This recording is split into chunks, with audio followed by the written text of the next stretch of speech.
Soy Manuel Montiel y me dedico a facilitar procesos de desarrollo humano, tanto a nivel individual como colectivo. En la terapia sigo la corriente de psicoterapia Gestalt y en el ámbito de las organizaciones enfocado mucho en el desarrollo de habilidades de liderazgo. Me consta que haces un gran trabajo y claramente el liderazgo pues es un tema de futuro, porque si no tomamos las riendas sobre nosotros y la gente que está a cargo de los equipos no los lidera para llevarlos a un lugar adecuado, pues el futuro se nos va a complicar. ¿Cuál es la pregunta que tú tienes para el futuro? Mira, mi pregunta es si ya los seres humanos estamos disfrutando nuestra jornada laboral de 15 horas a la semana, gozando un salario básico universal y la tenencia universal de acciones para desarrollar todo nuestro potencial en el tiempo que tenemos de ocio. Porque ya vivimos en una sociedad que genera mucha riqueza, que está mal distribuida. Ese es nuestro principal problema. No la estamos distribuyendo equitativamente.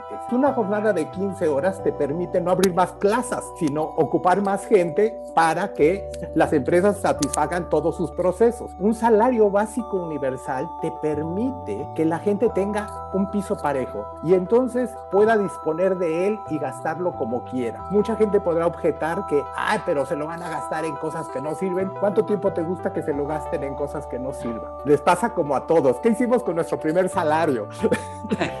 ¿En qué lo tiramos? ¿Sí? Y después, ¿qué hicimos? Bueno, pues administrarlo, ¿verdad? Entonces, al final generará locus de control interno porque la gente se hará cargo de sus recursos. Y esto de la tenencia universal accionaria es a cuántas empresas estamos haciendo millonarias por la información que le estamos proporcionando. ¿No tenemos derecho a tener acciones de ellas? Yo creo que sí. Y eso también nos daría dividendos. Entonces, la pobreza económica estaría resuelta y eso espero poderlo ver. ¿Qué me gustaría que me respondiera? Que efectivamente ya lo tenemos, ya estamos gozando de esas 15 horas laborales a la semana, que ya tenemos nuestro salario básico universal y que tenemos la tenencia universal accionaria. Por supuesto que es una situación deseable, pero yo veo un par de temas complicados. De un lado, las cuestiones vinculadas con la resistencia y el poder de las grandes tecnológicas a compartir el pastel. Y de otro lado también la incapacidad que todavía tenemos de ser laboralmente útiles en un entorno digitalizado como el que se está imponiendo. Es decir, como que nos faltan todavía habilidades laborales para ser personas útiles en ese ambiente. Tendríamos que organizarnos, tanto en los sindicatos como en las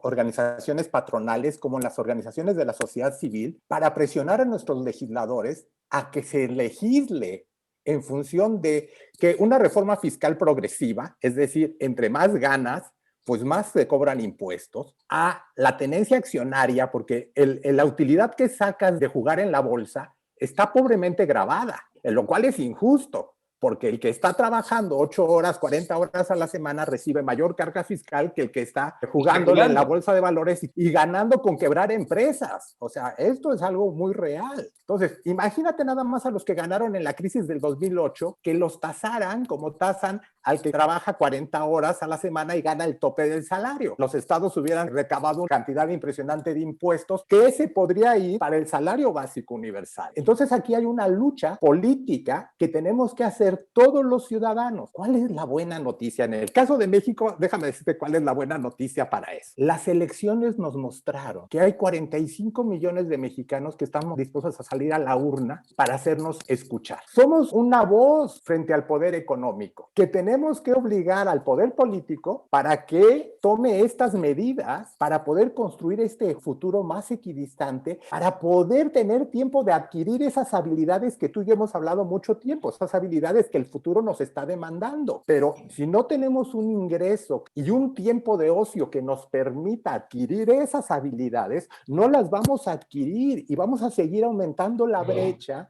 entre los que afortunadamente tenemos un piso más parejo, porque tus hijos y mis hijos pues tienen posibilidades de estudiar donde ellos quieran y tienen la posibilidad de escoger carreras que tienen que ver con las destrezas que hemos hablado, que va a demandar el futuro. Pero un padre de familia que está ganando menos del mínimo, pues es muy probable que sus hijos no puedan acceder a estas habilidades.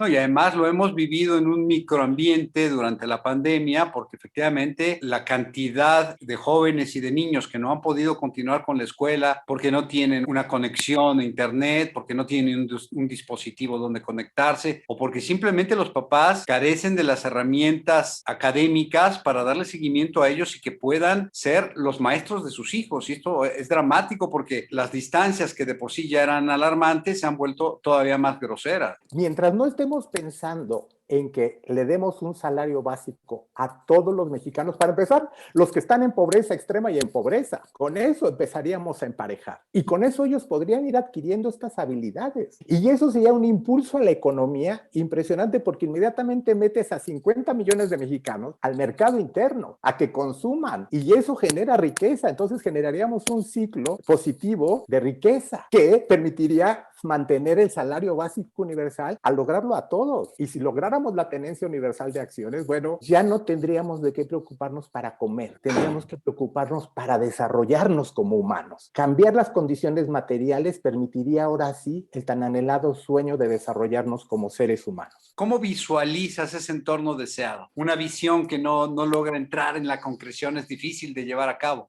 Cuando estuve pensando en esto, me acordé de esta parte en que Moisés saca a los judíos de Egipto y los pone a vagar por el desierto 40 años, porque Moisés no quería esclavos en Jerusalén. Entonces tenía que cambiar las generaciones para que hombres libres llegaran a Jerusalén. Démonos 40 años de un salario básico universal para que los rastros de la pobreza desaparezcan en la humanidad. Y entonces yo creo que en 10 años podríamos estarlo logrando. Para el 2070 ya estaríamos en una sociedad que no conoció la pobreza nunca, que no conoció los vicios de la pobreza, que ya no vivió los estragos de la pobreza. Viviríamos entonces en una sociedad más rica, porque entonces la gente diría, quiero leer, quiero instruirme, quiero prepararme. ¿Qué ha pasado en la pandemia? Ahora que tuvimos demasiado tiempo libre. Muchos generaron grandes ataques de ansiedad y muchos otros se pusieron a estudiar y a hacer cosas que nunca habían hecho en su vida.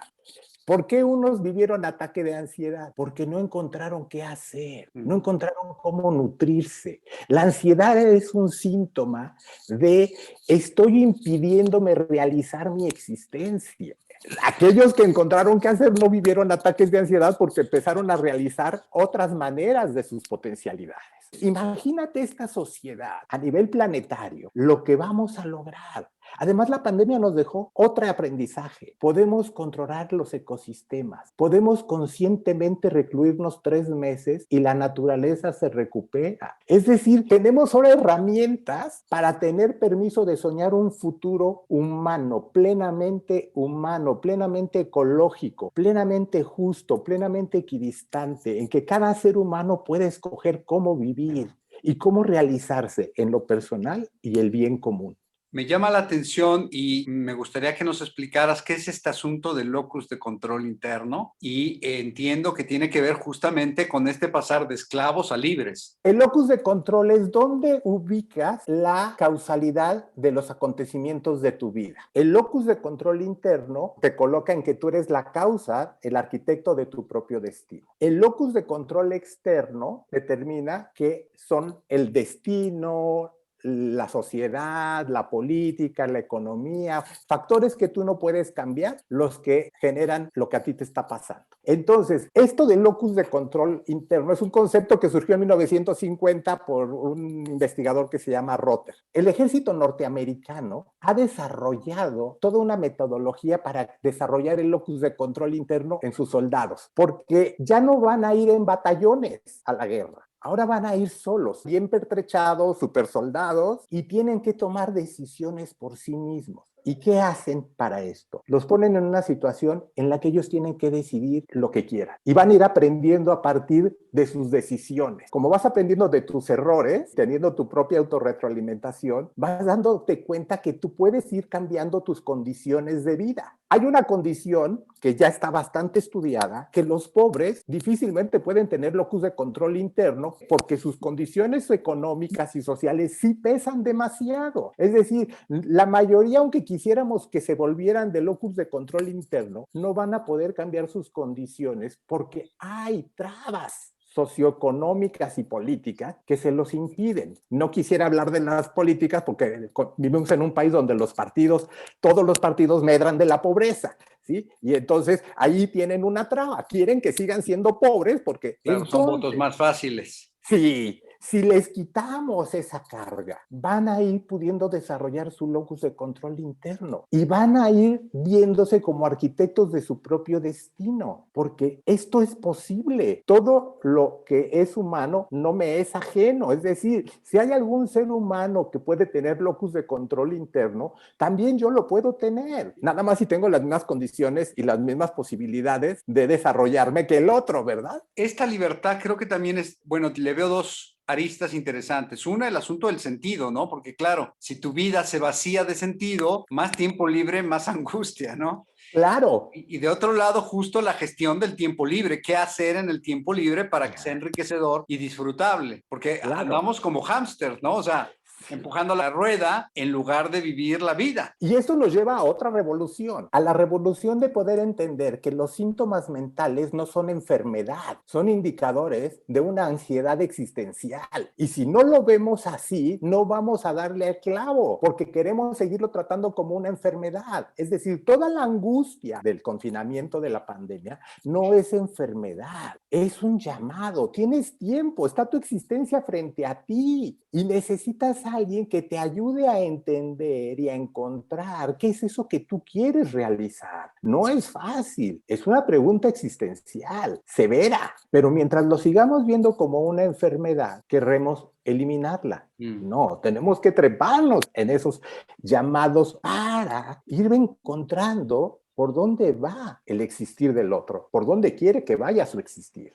Hablabas ahorita de que necesitamos a alguien que nos acompañe y claramente un terapeuta hace eso, pero yo estoy pensando en el entorno cotidiano de alguien que estudia o trabaja. Ni los maestros ni los jefes de las organizaciones creo que tengan puesta esta conciencia sobre su rol de liderazgo para el desarrollo, sino esta lógica de manipulación o de opresión que describíamos al hablar de la política, ¿no? Entonces, un buen jefe es alguien que controla. Incluso hasta un papá es alguien que hace uso de su autoridad en el entorno de la casa, ¿no? ¿Ya viste? Porque esos son síntomas de la cultura de la pobreza, ¿cachas? Te tengo que controlar. Eso es cultura de la pobreza. Cuando tengo dinero en la bolsa, ya no me puedes controlar. Si no me ayudas a desarrollarme, me voy a ir porque tengo un salario básico universal que me permite no aguantarte en tus excentricidades de jefe.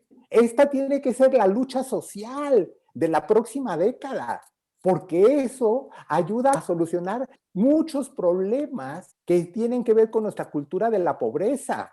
Paul Goodman, que es uno de los padres de la Gestalt, decía que los terapeutas existimos porque los maestros están fracasando. Si los maestros hacen bien su labor, nosotros no tenemos por qué existir. ¿Sí? Te quitan la chamba. Y harían bien, ojalá me la quiten, ¿sí? Algo más estaré haciendo.